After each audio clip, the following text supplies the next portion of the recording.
Good morning, Irene, and thank you for your time today. May I ask you to introduce yourself, tell us who you are and where you work, first of all?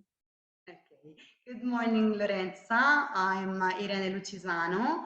I'm from Italy. I work in Bologna in a vet center, and our field is hospitality and catering, so restaurant service and cooking.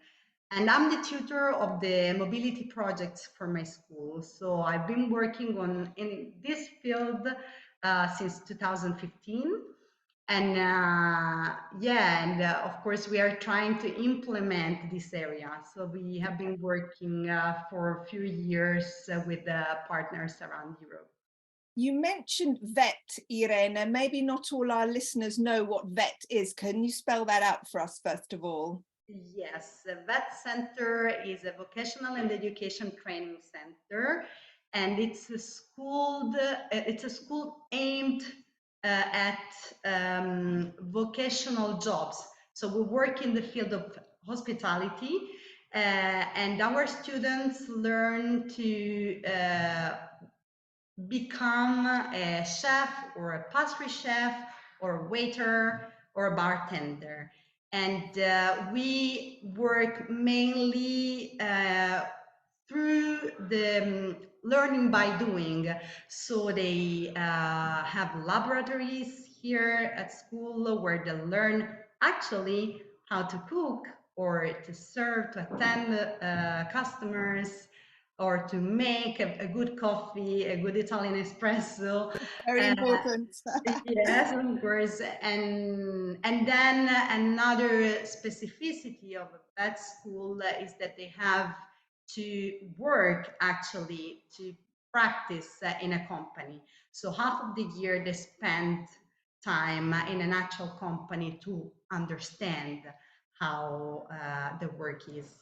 Okay, Irene, that's interesting because I'm going to talk to you about using virtual exchange in non-formal education then, because normally we associate virtual exchange with higher educational institutions, and you're not using it like that. So can you tell me how you are taking advantage of the concept of virtual exchange in your context? Yeah, so at first it wasn't very easy because we had to adjust our mobility projects to the pandemic, so to the emergency of the pandemic. We weren't able to travel any longer, so we had to organize something else just to keep, the fil rouge of the mobility of the international area. So we organized in 2021, in 2021, the first virtual exchange, and it was with the Dutch school, and the field of the Dutch school that was the same, so we could talk the same language, so the language of food, the language of creativity. Uh, it was interesting and inspiring since the first moment. So we decided to keep working virtually with this school. So we organized the second virtual exchange the year after, and this year we decided, okay, so this is the time we can travel. But since the first virtual exchanges were so good, we could start with the virtual exchange and then we can travel. So we Ah, use so the you're using virtual exchange as a preparation to an actual physical mobility, right? And yes. how would you say that has enhanced the project and the program?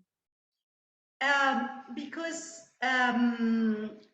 it's a preparation, especially for our students, to get in touch with the new reality, so they can start, first of all, to speak the language, to speak English.